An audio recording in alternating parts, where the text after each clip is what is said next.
gonna have to move my connection. I need Wi-Fi in here. Sorry, 701.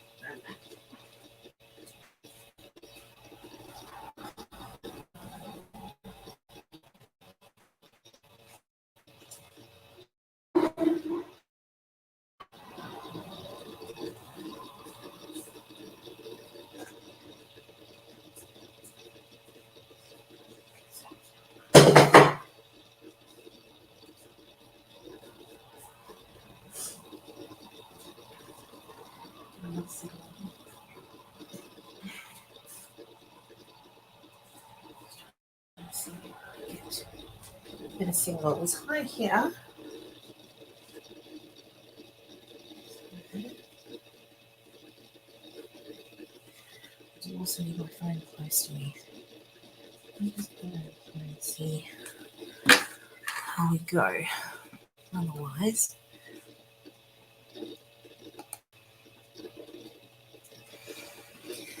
all right. And we are officially live this evening with Ivanna Bion. Hello, Paul. And we're here to speak of visits from trauma. So if you haven't already caught it, there was an ad that was put out earlier in the week. So if you would like more information on what we will be speaking today, then I encourage you to look that up to see if that's something that you would like to zoom into and be interested in. Basically, today we're going to be talking of visits from trauma. Now, if at any time during this video, whether you are going to be watching it live or whether you will be tuning into it via replay, remember, hashtag replay for me, please. Then, and you are triggered, then please contact Lifeline or seek further assistance. So, Ivanna, I'd like to thank you so much for being here today. Thank you, Kenna. This is an honor. So excited. Me too. And I know how much courage it takes to be here and to do this. Yeah. So to begin with, what I wanted to ask you was, if you don't mind sharing with me how you're feeling in this moment, doing this, taking this step. Well, I'm sitting here holding my Bible, just putting my faith out there, out to Spirit, out to for divine light, guidance, and truth. So yes, I'm feeling fairly calm. I wouldn't say nervous, but yeah, fairly calm. I'll let you take the reins. Yeah. Beautiful. Well, I was feeling a bit nervous beforehand. Now, just so that, not that it's anything to do with this, we had a beautiful evening with a bit of dinner, and it was something that I shared on the post. So I've known Ivanna since a little girl. We've known each other and been friends for a very, very long time. So it's been beautiful to share space, and obviously being in the same town, we are lucky enough to have Ivanna here today sharing her courage. So what I'm going to begin with is, I'm going to ask you what you think your first experience of trauma was for you. I'm just going to speak straight as it comes to me. When standing on the at the railway station with my dad in full army camouflage and all the soldiers, troops as we call them, getting on the train to go off and fight in the Rhodesian Bush War. And as a little girl, I remember the big train coming in, the big trains, and it would come in, and I'd hold on to the pillars because I was so scared that I was going to fall. As a little girl, I suppose, at the big train and the rumble of the train coming in, and then that inner fear that, am I ever going to see him again? So that was, I would call that some form of trauma, I guess, because if I still think about it and it still tugs at me, then it's something that, a lot of people didn't get to see their fathers or their brothers or their uncles come home. And so even though you were fairly young, you still knew of what could possibly happen, And so again, it's a case of you just have to whatever you want to say, to hold that they're going to come back. And when they did come back, it was an absolute joy because they would have these little tin wrap things and it would have a little tin of baked beans and some bubble gum, and we would get all that, But then I'd also have this, I suppose it was my own little thing, was like, if we eat this food, then what is Dad going to go back to? Dad's not going to have enough food when he goes back to fight. Wow. And Dad would always say, no, there'll be another tin. So it was like a tin that you open up, and so they would eat their food out of their tin, and but there was always cowboy bubble gum, So those were the I suppose the little highs, the little perks, but the absolute sadness was seeing that train come rumbling in and being scared of the train and falling, and the yellow lines on the big train platforms, and then all the soldiers getting onto the train, and then it all going off, and then all the wild sisters, mothers standing there looking absolutely bereft, like we all knew what the consequences were. Yeah. So for us, the trauma was, were they going to come back? For them, I can't speak of what their traumas were. Maybe something very, very similar. I don't know. Yes. Wow. I was just thinking we've skipped right into this. Before we go too much in, I would really like you to tell the viewers just a little bit about who you are. So where you've come from, when you came to Australia, what brings you joy? First up, my grandchildren. I never thought, you see your kids growing up and you don't really realise, yes, they're growing up, and then suddenly they're all grown up and they're having families of their own. But the absolute joy is that when they come to our home and they congregate, there's just so much.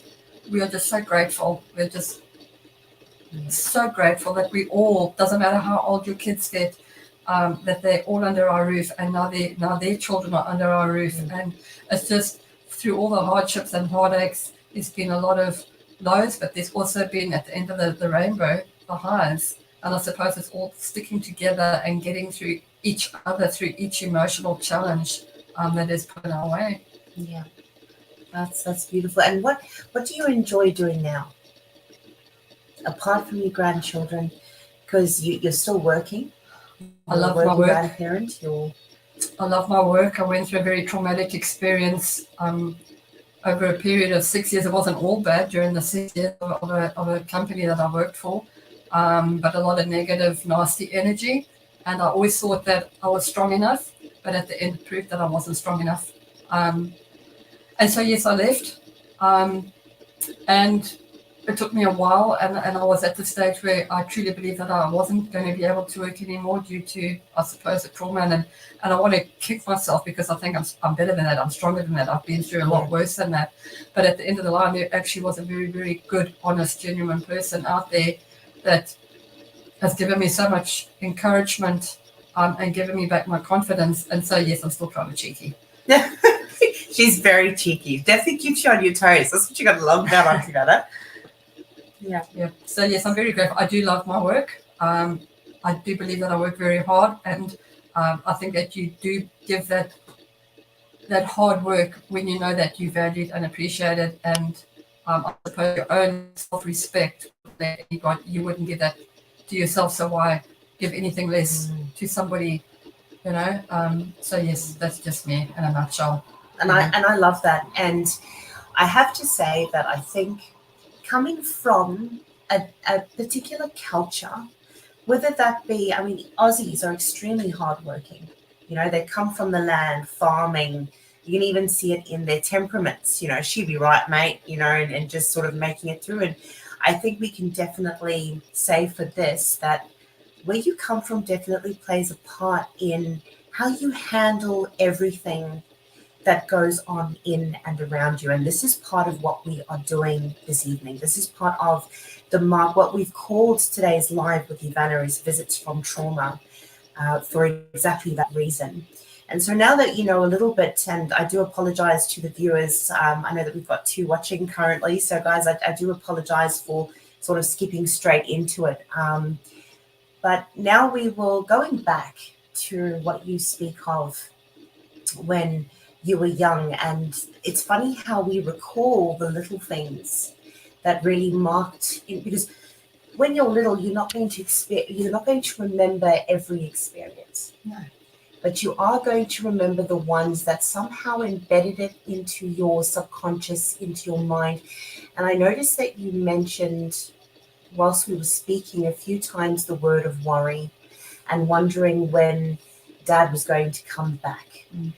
Now, I wanted to ask you that in your home dynamic, whilst your dad was back and forth, what was life like for your mum? Mom was scared. I remember, if I can speak purely, I'm just sometimes brutally honest. Mom had to be strong.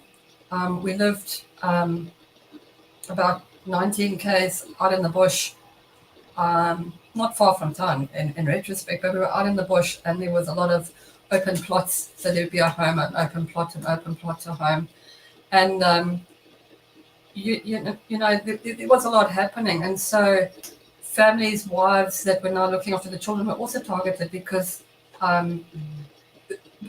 the outside force knew that they were alone. And so essentially an easy target. So when you heard a noise in the night, sorry, I shouldn't laugh because I was kind of naughty too. When you'd hear a noise in the night, obviously your mom would go up and be scared, but know that she's got to protect her family to see what was out there. But in saying that, you weren't allowed firearms. Yes. So the best possible next thing was probably a cricket bat or a hockey stick, or you didn't even think of using a kitchen knife, you know. But you also hoped to hell that noise that you'd heard wasn't actually inside your home. So I think for my mom, it was a very big thing. A lot of sleepwalking, a lot of sleep talking by myself, and scaring the absolute living daylights out of my mother. To her coming back to bed with me and saying, "Shh, there's somebody, shh, there's somebody," and her coming back to find me snoring my lungs out in her bed because I was obviously sleepwalking, because that's a subconscious worry. That's right. So now she's up all night thinking, holy shit, now what am I going to do? You know? And so for me, growing into an adult and having my own children, even after independence had come, and then hearing noises and hearing the outside people walking outside, and me being on my own, because 9 times out of 10, that's what would happen. They would know that you were on your own with your kids inside, sitting by the door with a hockey stick, which is all I had. You know, so again, once again, I was on the other side of now being a parent, thinking, my children, you know. And so, yes, it's just, I think, a mechanism that kicks in. For some people, the fear would probably dissolve into tears straight away. Mine would, I wouldn't dissolve into tears later on, but I would deal with the situation as best as I could, because you also essentially don't want to frighten your children. But that's just me being me. Yeah. You know, but then afterwards I get incredibly rattled. But you don't have choices, so you just do the best you possibly can at the time. What was it like for your dad when he would come home? Tell me what you remember of that. In my environment, I can't compare it to anybody else's environment. I think they'd probably be similar, but who knows?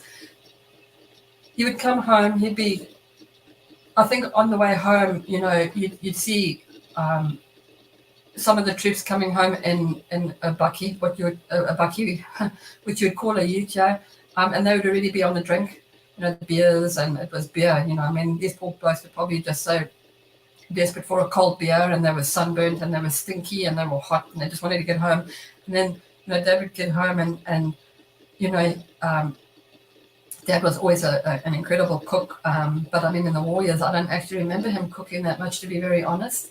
But it was on the beers, you know, and then, you know, I think your mind gets buggered up, and then from being a happy person that's happy to be home to having too much, and then losing control, and maybe just thinking about it now, maybe the effects of the war and what they've been through would turn into violence.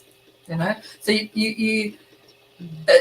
as a young girl, the violence was never turned to me, but it was turned to my mom. You know, and so you were walking on eggshells the whole time, and it was lovely while it was fun and whatever, but you just never know when the switch was going to go in the opposite direction. And so I suppose in a sense you pawns, because you're going along with the flow, but you're just waiting for the train to fall off the track.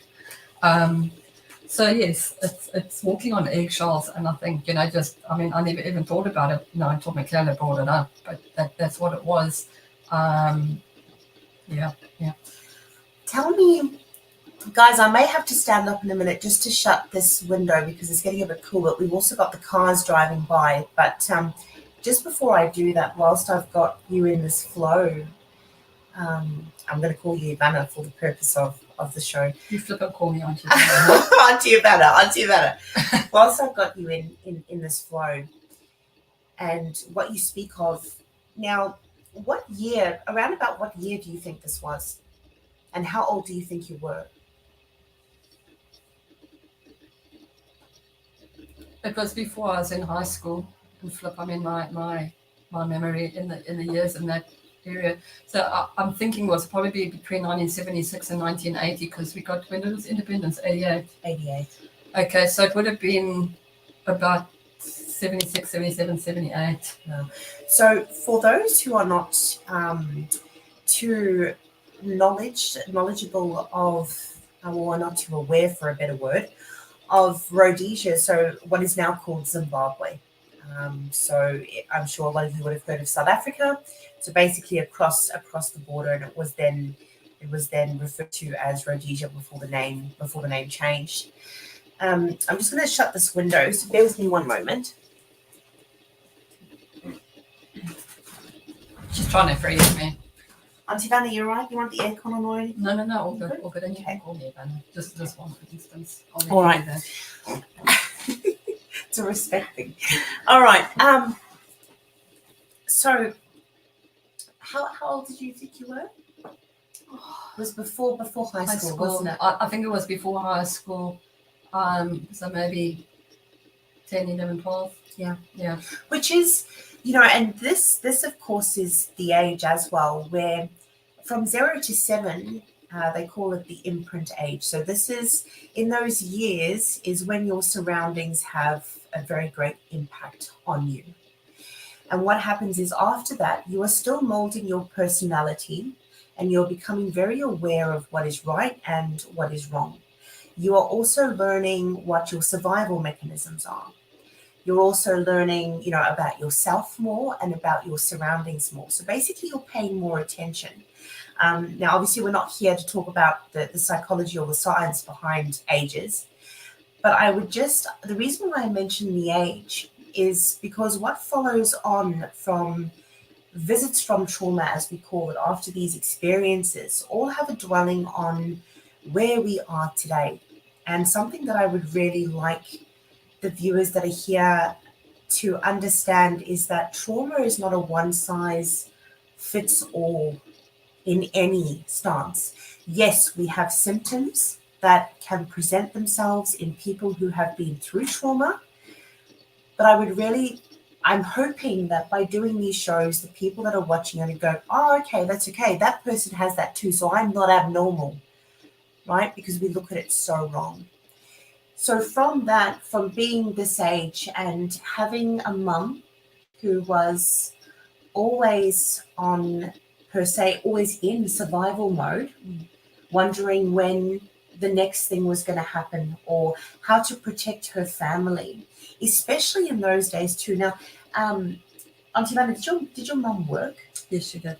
Okay, and she had a morning's only job in those years. It was, I suppose, a privilege as a mother that I wouldn't say needed to, but did need to work. I mean, financially, we were like any normal family, middle class, and but mum also liked working. So she had a morning's only job and would pick us up from high school, and if we didn't have afternoon activities, and then we would go home and do what the home life entailed, feeding the chickens, driving mum up the wall. Yeah. The chores and the childhood things. Yes, but there was good things too. I mean, even though there was all of that angst and turmoil and whatever, we still had. There were still pluses. Yeah, of course. So. Did you have any siblings? Do you have any siblings? I have an older brother. He's 2 years older than me. Yeah. Okay. And if you recall, for him being a male, How was that dynamic between him and your dad? I'm going to speak really honestly here. Well, I always have, and it's probably shot me in the foot too many times. Honesty is good. After the war, things actually, I mean, even though there wasn't per se a battle anymore, there was still a battle. So we moved to another town, and the environment and the home life was still very volatile.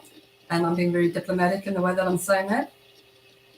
When things got out of hand, my brother, and I didn't understand it at the time, he was older than me, he's a big boy. He would go to the bedroom and lock himself in the bedroom, his bedroom.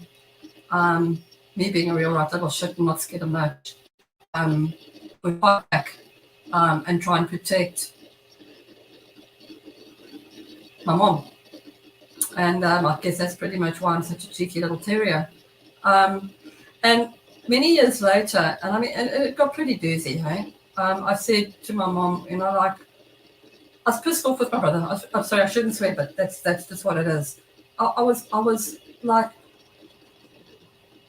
why didn't he fight back? Why didn't he try and help you, you know?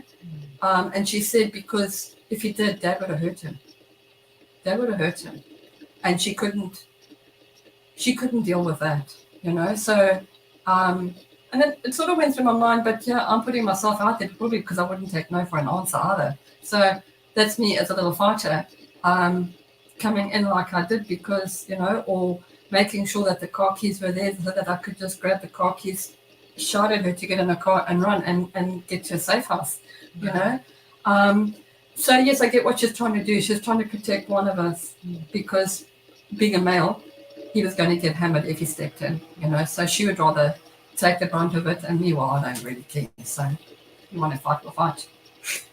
So, and it's still very much like that to this day, very feisty, and I think we just tend to carry that in our blood. But so you're young, and basically you yourself now have also, in a way, conformed or become used to also being in survival mode.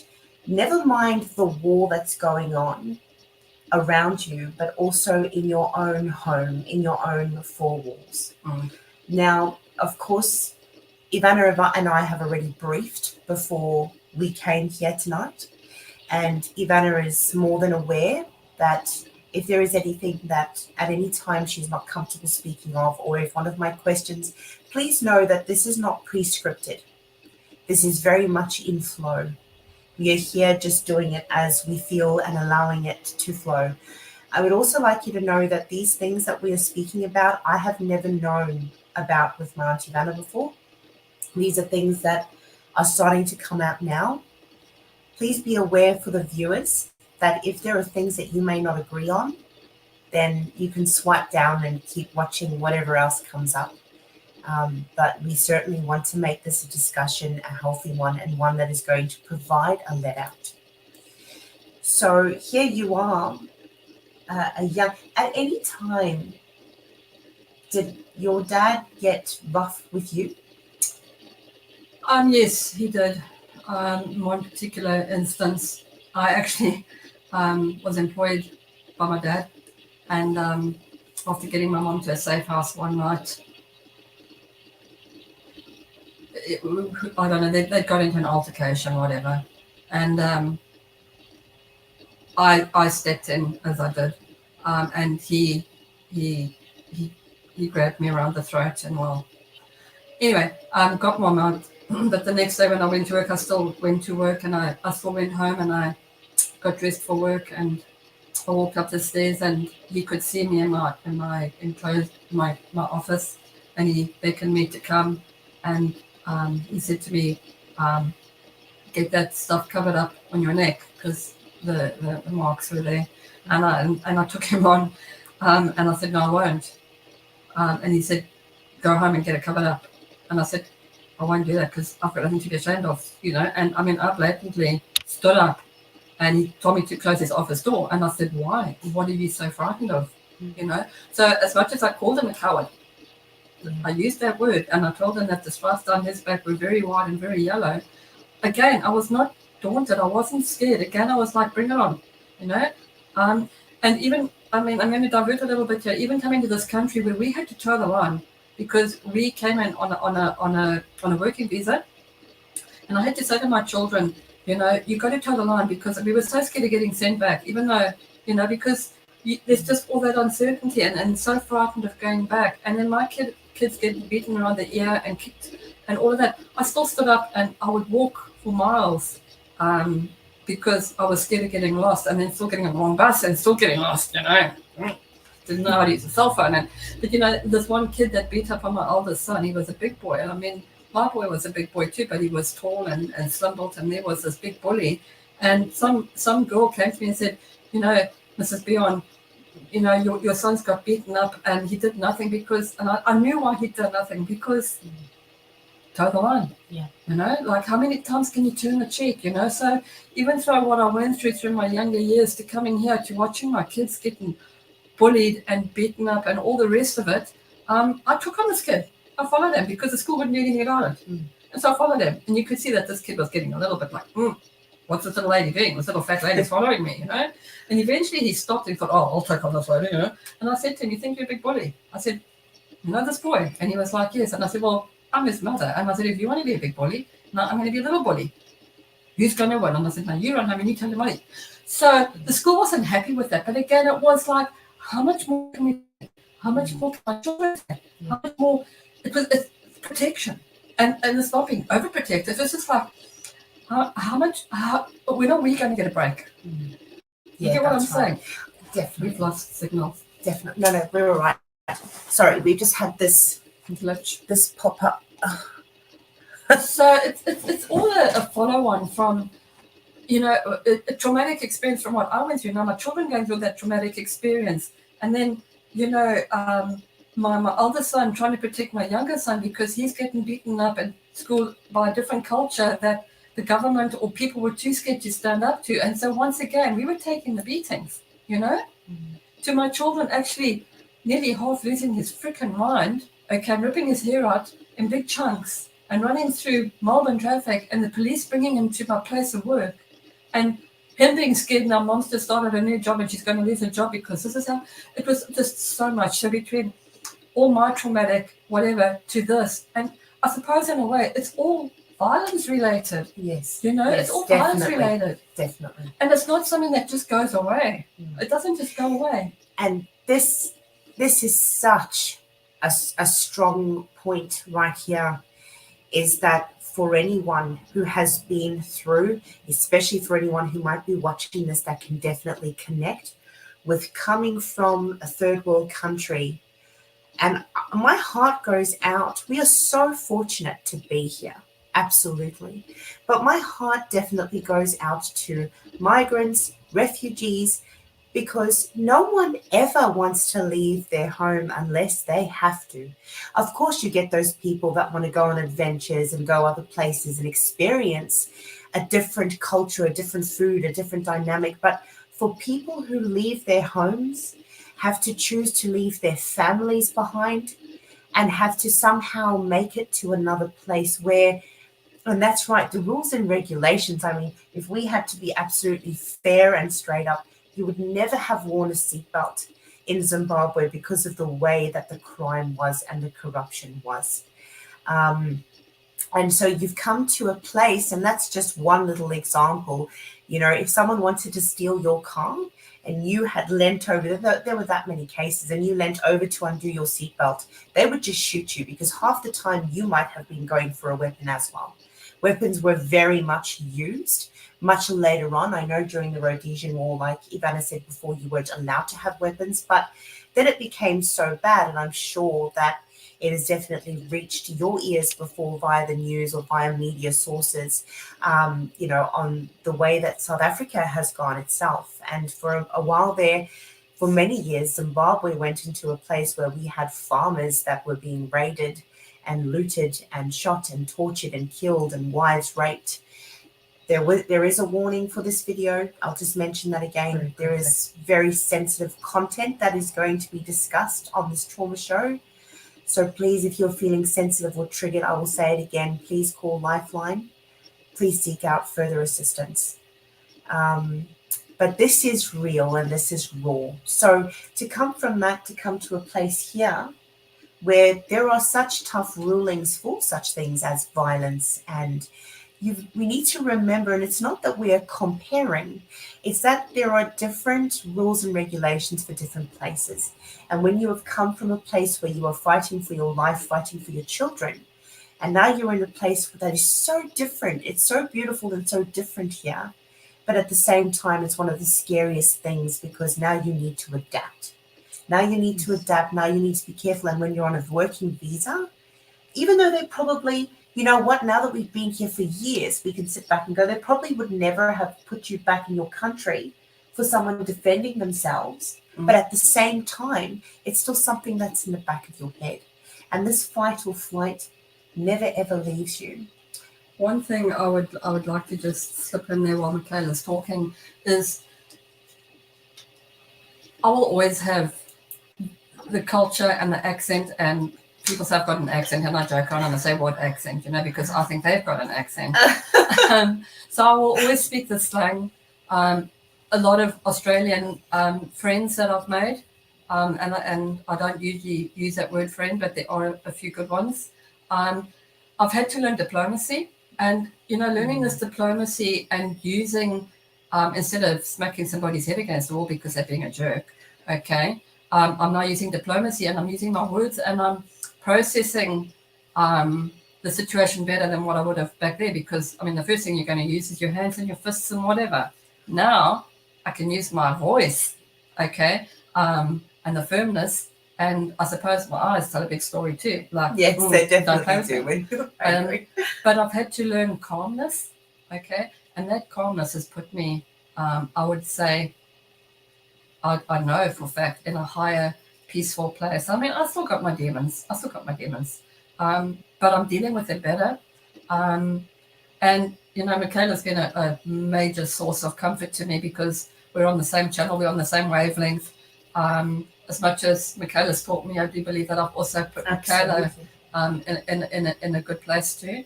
And so meeting like-minded people has definitely given me a lot of peace and encouragement. And coming here tonight, trust me, it's a big thing because, as much as we speak about domestic violence, I kind of feel the sense of guilt, of betrayal, because my dad was a good person. My dad passed away 3 years ago in September.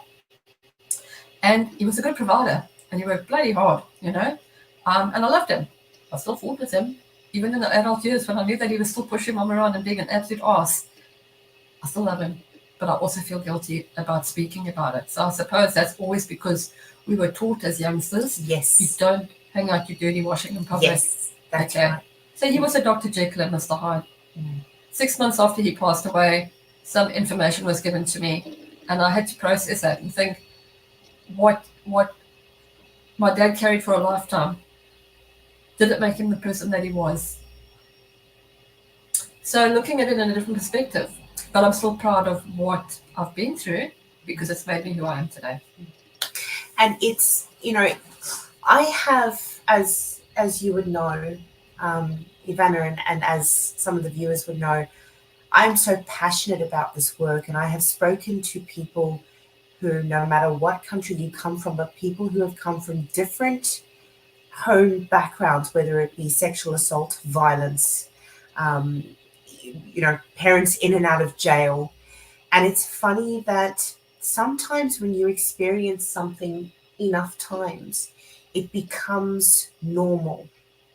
It becomes normal. And in that normality, we still have a conscience and we still care in some form. Now, I understand where Ivanna is coming from, because I think for a lot of us, it's one of those things where it's like, it happened and you've got to move on and you don't talk about it and, you keep going and they did. And the thing is that, yes, every parent is going to do the best they can with what they have at the time. And I think learning about this and speaking about this and being able to be transparent and true and vulnerable, at the same time, it gives you this gift of clarity and it helps you look at a much bigger picture, because what happened to me happened to my parents worse off and their parents. And so it's really this generational, like a generational curse that just follows on, because that's what we know best. That is normal. And I don't know how many times you might want to look for some sort of peace with one of your parents that may have got it pretty wrong. And it's funny how that thing comes out and it's like, oh, well, it happened to me and I was fine. The thing is, though, is that they're not fine because they've been able to carry that on and it haunts you. It haunts you in some sort of retrospect. So it's not that there is a disliking or a non-forgiving. This is very much about making others aware that it is needed to talk about. Excuse me. It's needed to talk about. It's healthy to talk about it, because holding it in are those things that really start to define our characters, and they really do lock us in a box instead of allowing us to be free. Are you happy to continue going? Beautiful. Okay, so I wanted to ask if you yourself had any war around you at all, apart from your dad going away. And coming back and having that experience, and then the experience of him trying to battle with his own demons. Did you ever experience, obviously later on, we both experienced different facets of violence and, trying to escape the country and protecting yourselves and all of these things. But as a little girl growing up within the Rhodesian War, was that something that came to the forefront of your home? I'm not sure if I'm going to answer this correctly or in the right, what you're looking for. There is no right or wrong. I remember once, and to be very honest, I wasn't really scared. It was just like, you just got to do what you got to do. I was laying in bed, we'd all gone to bed. And so there was a house next to us, and then there was our house, and then there was a big block of bush. And there was bush across the road, and then there was a house for long. And we had quarries down that side of the road, quarries. And I woke up to this massive bright light in my bedroom, and I was like, whoa, that's bright. And what had actually happened, because my dad came through straight away as soon as it happened, this great big bright light landed in the plot next to us. That there was nothing there, it was just bush. And what was happening was there was warfare going on in the quarry, which was possibly 1.5 kilometers from our house. And they were shooting mortars over the house. So there was all this fighting going on in the quarry. And the mortars had gone over the house and were landing in the open property, of course, setting the bush on fire. Dad came running through and said, get dressed in your darkest clothes. And the minute, because our dad was going to stand down by the front gate to see, the minute that he could see human bodies coming up the road, to say, run, okay? And so he told me and my brother and my mom to dress up in our darkest clothes. And the minute he yelled, we had to get to the bottom of our property on our stomachs, get over the fence, and crawl on our stomachs into town. Wow. And he said, you don't stand up, you crawl on your stomach. I remember we were dressed in dark clothes. I remember being dressed in dark clothes. I don't remember my brother or my mother. I just knew that wait for Dad to say go, and you go, because it was, I suppose, life or death. Because if they hit the bottom of the road, we it would have just been a mess. Further to that, we fortunately we didn't have to do that, but the next day,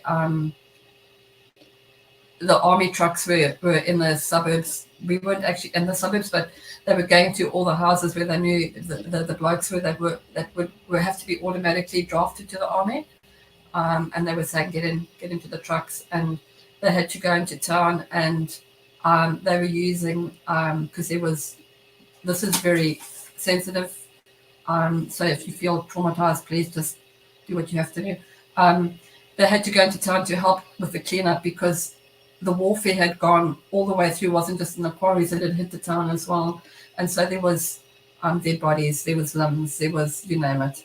And so these troops had to go and pick up the limbs off the road and all of that, and bodies, and throw it into the butchery trucks, into the meat wagons, where they would put beef and pigs and whatever to go to the abattoirs or to the cold storage commission to clear up the streets, you know. And so it's something that I've never forgotten, you know.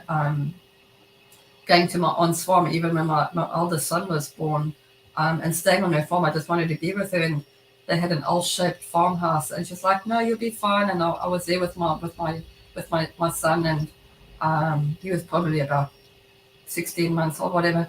And I was scared all night. I was scared. I was holding him in my arms. I was too scared to go to sleep because I was scared of the terrorists coming. Yeah. And you know, even that progressed into them being young children and whatever. That fear of the terrorists coming the whole time, because of course being on the farm, the farmers were targeted, you know, and so I was actually really putting myself, even though essentially the war had finished, we were still targets. You get. So yes, it's all of this is all coming back as you're talking to me. Yeah. It's just my experiences. Other people might have handled their situations better, but that was my feeling, my experience, my fears.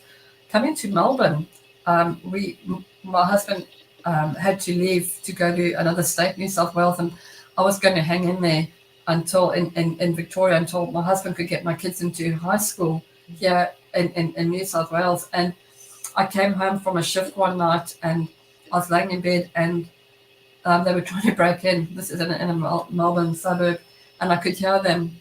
And I just couldn't believe that I'd come so far to go through this fear all over again. And I could hear them with a crowbar trying to break into the garage to steal the stock that my husband had in there for the company that he was working for. Right. And I phoned 000 and I was crying. And I said, please help me, please help me. And they said, oh, just yell out the door and say, piss off, the cops coming. You know, and I was like, you don't understand. You just don't understand. But then when I heard them right by the front door where the bedroom was with a crowbar, I was like, they're going to go break in. And all those fears came flooding back, you know, getting violated. Why did they do it? They know that I'm on my own. I mean, they wouldn't have done it if you know. Anyway, when the police came and I got to work the next day very late and I didn't tell anybody what was going on because I didn't want them to know that my husband had already left because I was trying to protect what income we could bring in. And the police were devastated that the house that we had rented wasn't even safe. It was so easy to break in. The windows were easily broken. Wow. And, you know, the estate agent just brushed it all off. They wouldn't give the police it. But the police came with the dogs. And the dogs took off over the back fence and they said that there'd been 400 break-ins in a month, you know. But I was on my own. I was scared. And my son's friend at the time came and spent the next night with me. He slept on a mattress on the floor because we were moving things out. And nothing happened. And he slept there with a cricket bat. The following night, I was laying in bed and they came around the side of the house where my bedroom was. And I started to cry again. You know, I picked up my phone and even though I was sleeping with lights on and the radio on and all of that, I was like, what? Why? Why is this happening? Yeah. And I thought that I'd dialed 000 and I'd only dialed 00 and I was waiting for them to answer and I was crying. Oh, Auntie. And I was hugging this teddy bear that my younger son had given to me when he left. And I was just praying. Just please keep me safe. Just please keep me safe. Mm-hmm. But I hadn't actually dialed. When I looked back the next day, I'd only dialed 00 and that's why nobody had answered. You know, but they'd come back. They knew that I was on my own. Yeah. And whether they were just coming back for what? Because there was really nothing left to steal. The house was empty. Yeah. They came back. And I had to leave after that. And I stayed with a lady that I knew in their study and I slept on a pull-out couch. You know, and eventually I said to my husband, I can't do it anymore. For 2 weeks I slept there. So can I ask you, while you're talking to me, there's something that I was just thinking on this. Do you think if you hadn't have had the experiences that you had endured, because I know that there are a fair few there, that you had endured up to that point, do you think that maybe you would have handled the situation better? Or do you think that... No, I don't think I'd handled it better. I think I just got to the stage of, that's enough. Just leave me alone. Yeah. Just please leave me alone. We haven't come this far to get away from that survival of, you're not going to break me, to now just leave me alone.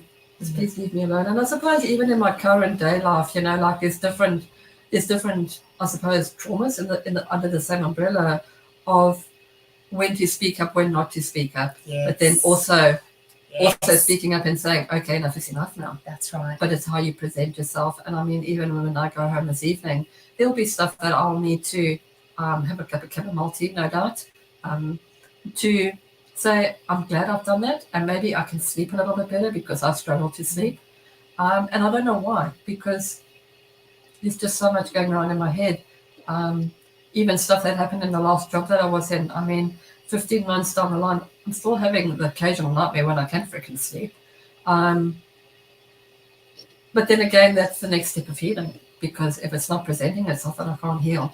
And so tonight is also a case of healing for myself and maybe for somebody else too.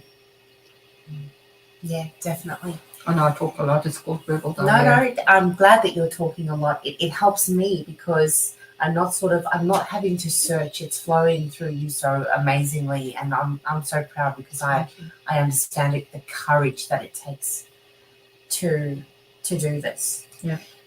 When you were younger and you speak of crouching down and having to get away, do you recall the weeks after that? Do you remember where some sort of peace started to enter your life? I think, you know, Michaela spoke earlier of, I can't remember your exact words, but you kind of get used to a situation. It becomes like just normal. But there were happy times too. I mean, even though there was this nonsense going on at home and, you know, you'd go out to dinner and you'd be having a nice dinner, but, you know, because you were with other people, you'd be sitting there and it was all nicey. But on the way home, the abuse, you could hear the tone of voice change or the snapping, and then it would get home, and then obviously it would go to the next level. But then, you know, my high school years, I loved my high school years in Bulawayo. It was an all-girls school. Again, I was an absolute angel. And that brings back good memories. So even though the war was on and we were in semi-transit from Rhodesia to Zimbabwe, Rhodesia to then independence, we still had a good life. You know, you'd go to South Africa and you would get the nice sweets. The minute you crossed the border, remember, Michaela, you'd get the fizz pops and the nice sweets that you couldn't get in Zimbabwe. So it was a treat. So there was good things, you know, but the violence, the domestic nonsense was always there. And I mean, even when I left and I came to this country and I would call my mom and dad, I knew that there was shit going down. So your mum and dad were still together in the same home? They never separated? They never. And my mom, even 3 years down the line, my dad will be gone 3 years in September. My mom is in a shocking state. It must have been some form of destiny that they were together, that, you know, there must be some form of love, that she's so traumatized over losing dad. And I don't use the word losing. It becomes, when these wrong things are happening and we love someone, it starts off with the excuses. It's because they're going through this. It's because this has happened. Oh, I shouldn't have done this. And before you know it, it becomes a pattern. And then it becomes a way of living.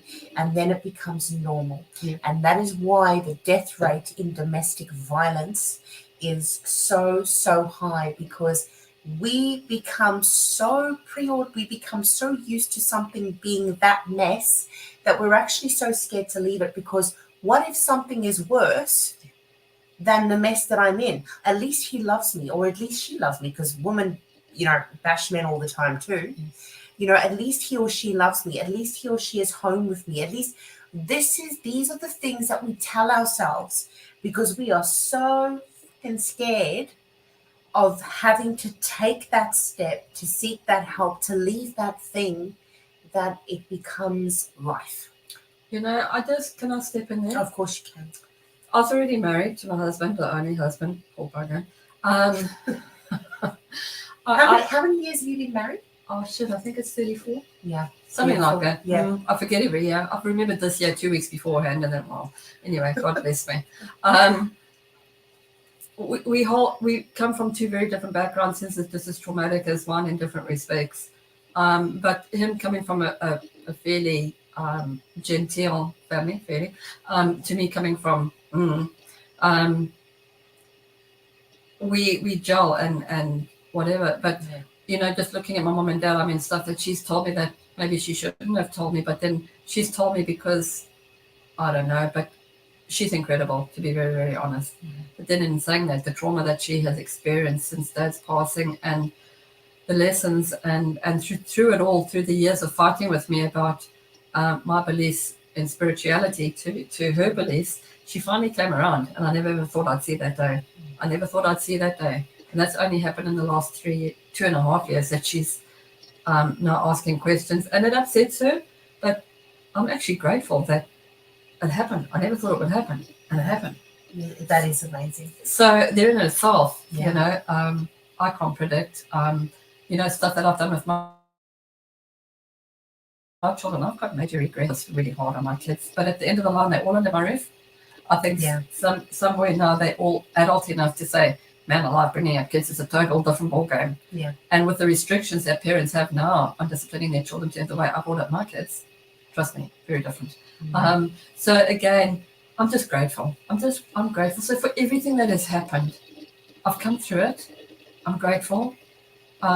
Michaela and I've known her from a little girl. I have very fond memories of Michaela. Into adulthood, to her being a big sister to my boys, and auntie to their children. There's something really special. So it's through meeting Michaela in the country, going through all of this, we didn't know where history was going to lead us, So yes, tears, heartaches, demons chasing us, me chasing you. Through it all, I think, if we can put a bit of humour and a bit of light into it, quite a few tears, disappointments, and there's still nonsense that goes on, and I suppose different forms of abuse. But you know what? As long as we can stick together, as long as we can encourage our children to speak up, and supporting. The hardest part is my kids have taken after me and my husband, I guess, in pride, which comes from my mum and dad. You don't hang out your dirty washing in public, and when I was in Melbourne and somebody said to me, oh, if you talk to a counsellor, and I was like, I'm not going to tell anybody my freaking problems. If I can't sort out my problems, then how can they sort out my problems? My children have taken on that same persona, and I'm like, talk, and then they look at me as if to say, really, Mum? That's right. It's a repeat. It's pride. It's a repeat. It's a pride. It's all those things that are ingrained into you. And I mean, if we can even, from doing this stuff, even if we can open up conversations at the dinner table, to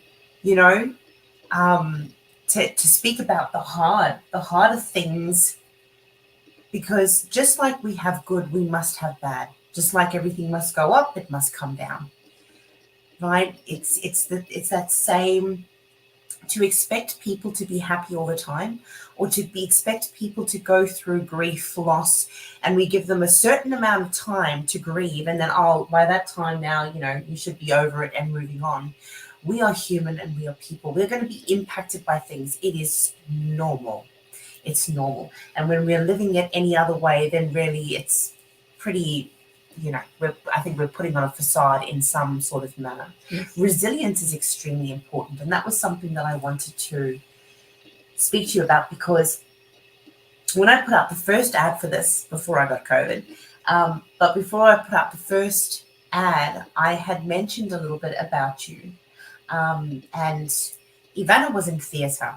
Very, very beautiful voice, played the guitar. I remember going to your house as a little girl and seeing a guitar and seeing pictures of you where you were playing. And I remember going to, Auntie Ivanna also used to do line dancing. All these things. Do you think that everyone finds their joy through chaos? They're things that help them to express. whether that be writing, singing, you know, some people will get into a car and become race drivers because it's that thing that makes them feel alive in some form. But I'm not just talking about alive in some form, right? A hobby is a hobby. It's something that we enjoy doing. I'm talking about finding those, exactly, that's right, those things that allow you to be free. Tell me about those times.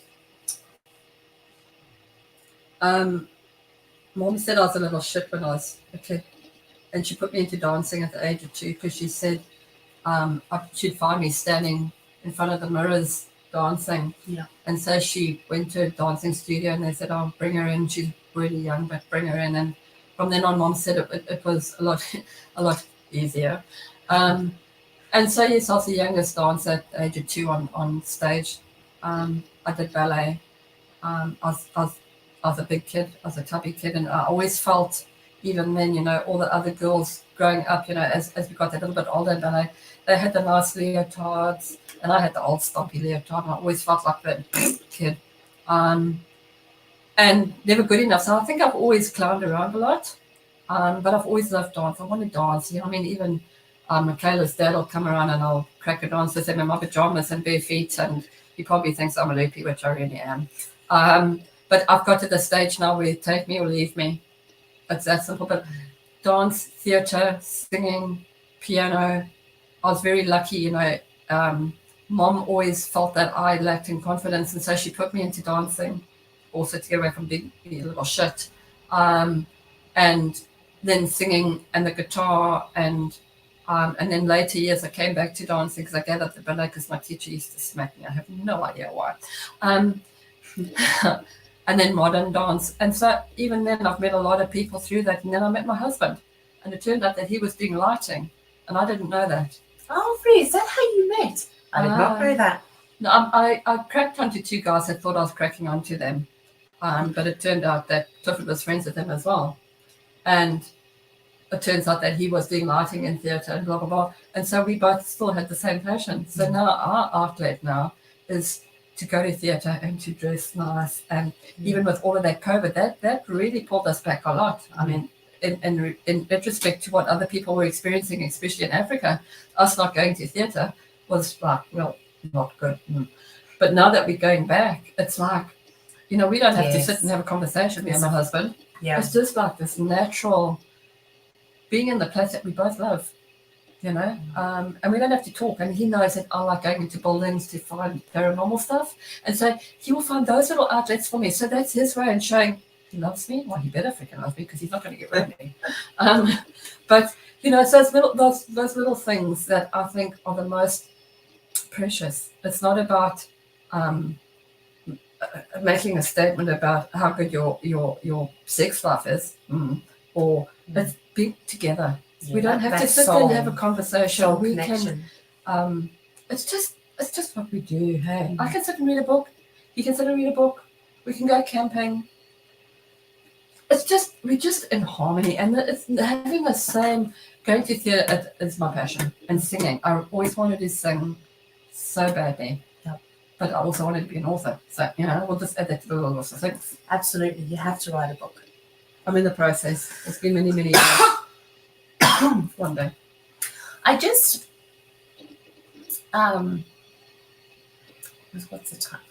Perfect. We've still got a little bit longer. But I wanted to ask you, you know, you mentioned your brother before, if you don't mind if we talk a bit more about that. And how, now, was he ever drafted? No, it was we were very worried about it because by that stage, and this is not spoken in racial terms, as a European Caucasian person going into that stage after the war would have not been good at all. But no, it was close, but it would have been, but no, he wasn't. Okay. And when, obviously, no matter the connection, now I don't know because you don't speak about it very often. I don't know what the connection is like now with your brother, but being through what you had both been through and being through the things that he had seen and what he had been through, tell me how you think that affected him throughout his life. obviously you can't speak for him, but as an onlooker, as a sister. I had a lot of respect for my brother growing up. We were very close. He went away to the Swiss milling school, did really, really well. But I think as a male, he had to prove to my dad that he could do it, and he did do it. He did really, really well. But then he also had the sense of importance about him, as did I, because my dad moved up in the ranks of us being just a normal average family to now us suddenly being looked like we were born with a silver spoon in our mouth, and it never was the case. And then suddenly people's attitudes changed towards you because suddenly this is what they think.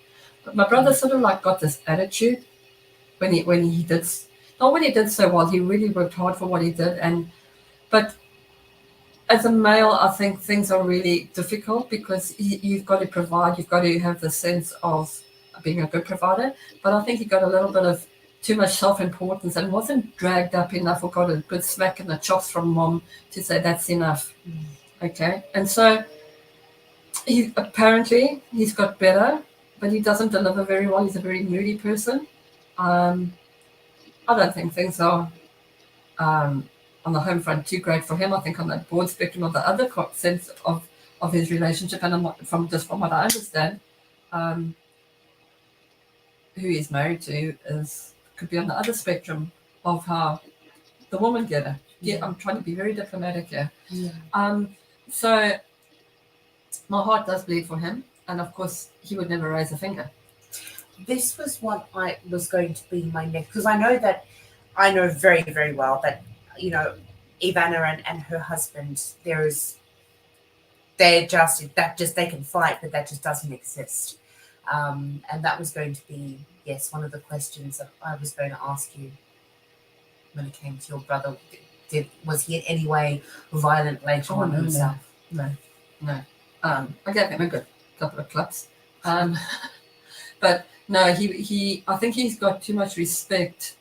I mean, yes, we all get pushed to our limits, and I'm sure that he would like to sometimes, you know, resolve the situation. But there in himself, I think he's definitely got a fair amount of both my mom and my dad's genes in him. But no, he's never, from what I would understand, lifted a finger. So yes, I am proud of him in that respect, and I'm glad you've actually brought that up because I'm pretty pissed off with him at the moment.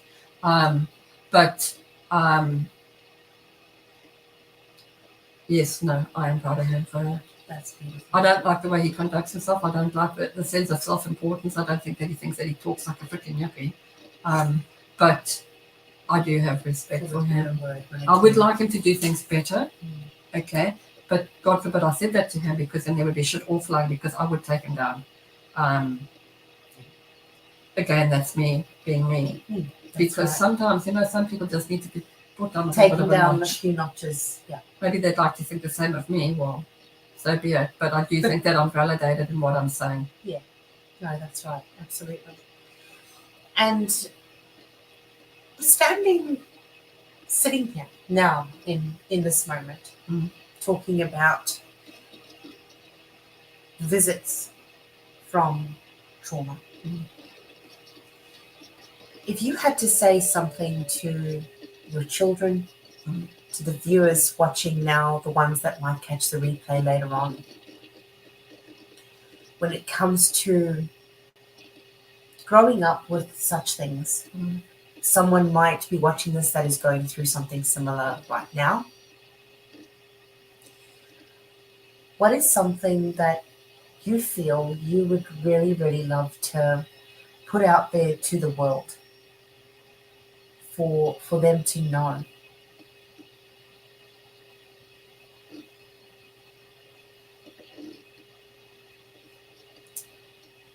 Just be brave. Just be brave. As children, we don't have choices. And I'm not sure if I'm answering this again in Greek, because sometimes I can really go off the rails. You're right on point. It's beautiful. Keep going.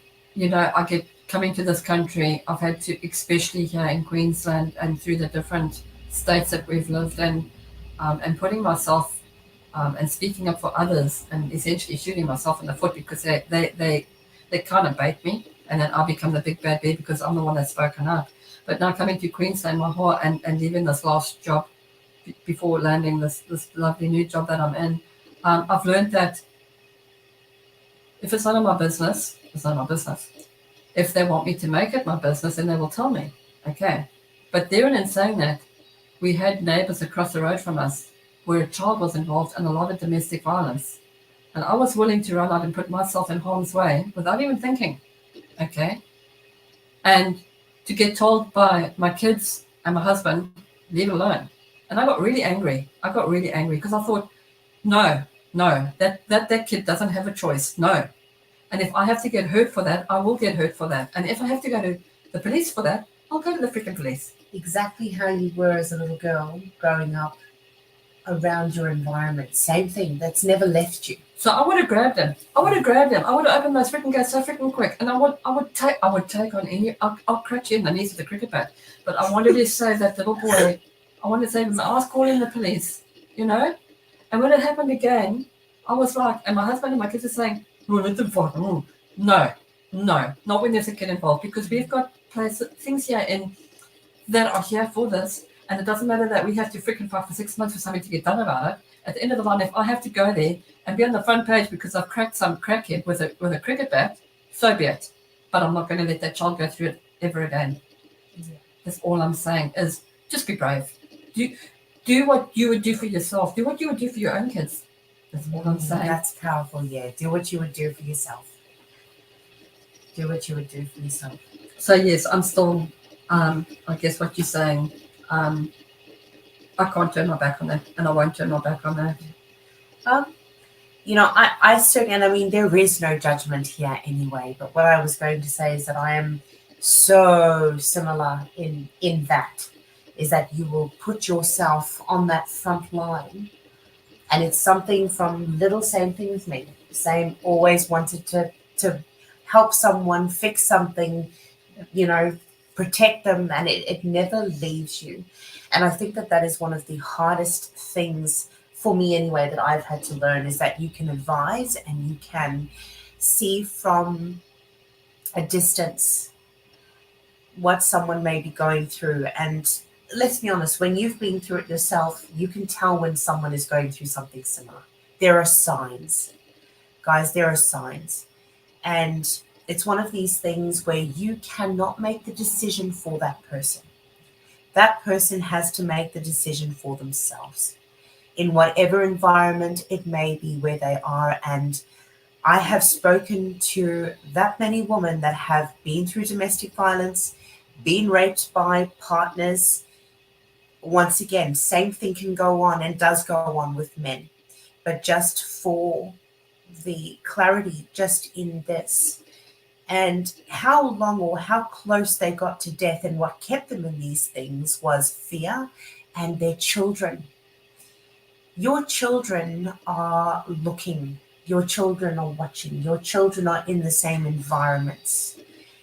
You know, this is not about me tonight, but just on this, I had an extremely abusive partner who was in and out of jail, and his daughter committed suicide about three weeks to a month ago now, because she was so trapped in everything that was going on. So what happens to you is happening to whoever is involved around you. And for those of us that have the opportunity to not blame, that's not what this is about. We're not here to blame anyone. We make our choices, or we get born into environments, but it is our choice to learn from it, or to do better, or to encourage better, because this is what we are about. Yeah. And you know, just, you know, like even when, you know, like my children have been through really traumatic things, and they know when they've done wrong. And you can't just say, oh no, you're always right, oh you're always right. But in correcting them, and whether they want to take it on board at the time or later on, we still haven't just put a band on it and said, oh, that'll be okay, darling. Okay. We'll probably get a clip across the ear hole. Yeah. And said, that's okay, darling, don't freaking do it again. But therein itself, it's said with love and compassion. And I think now that they've actually got older, they can see that life is not a bed of roses, but we can make it a bed of roses. And it's as quick as we'll get a smooth road, there will be dips and potholes, and there will be hills to climb. But at the end of it all, there is a rainbow. There is a rainbow. And that knot that was in the bottom knot put in my stomach a little bit earlier on. I got a bit emotional. It's actually dissipated, and I actually feel quite relieved. And I knew that tonight was going to be a release, another avenue now to heal. And again, I suppose I've always been scared of judgment and people judging me. Ah, yes. And it's just, I mean, I swear that also is culture that plays such a Yes. big part, because from young I was the same. Just think about what such and such is going to think of you. Yeah. And being brought up very religious, just think about what God is going to think of you, or think about, and it's like now that has impacted in such a huge Yes. way. I can completely understand. Yeah. Of course, with me just turning 25 in a few months, it's taken me a very, very, very long time to say. I'd say 75% say it doesn't affect me anymore. Okay. And I can be quite flip with my mouth. Okay. Where I wasn't before. People would say before, back in Africa, I was cheeky. I was cheeky in a different respect. Yes. Okay. Yes. Now, yeah. You know what? I don't care how much money you've got back there. I don't care if you're a freaking yuppie. I will go back and I will hold my head up high. Because it's who you are as a person. Yes. All other, excuse my French, all other shit aside, it's true. It's who you are as a person. That's what it comes down to. I tell you what, me and Michaela could go back now, and I tell you what, we could kick up our heels, something silly. It's true. It's definitely true. It's been an incredible evening. I'm going to shut this down now. Thank you all for listening. I'd like to thank Michaela for her understanding, for her wisdom. And if she loves, I'm going to give her a smack on the bum. And so much love for Michaela and letting me heal. Thank you. You're so welcome, Ivanna. You're so appreciated. Well, I appreciate you being here and sharing. There's always opportunity for you to come back, and you know that. Thank you. On a different avenue. I really, thank you. And we hope that wherever you are, that somehow this has reached you and you've got something from this tonight to take away. Ivanna, if anyone, we are not able to see your comments over the media source that we are using. But if you do have questions, or if there is something that you would like to talk about, you can reach myself on my Facebook page, Trauma Network, if you would like to come on and share a story, same thing. What I was going to ask is, when Ivanna was speaking of her experiences of war and her different visits from trauma, if there was someone who wanted to ask you something, would you be happy with that? Absolutely. Perfect. Thank you so much, guys. We hope that you've enjoyed it, and we were an hour. We did very well. I was talking very quickly.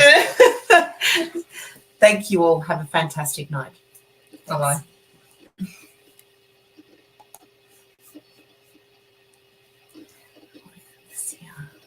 End podcast. You did awesome.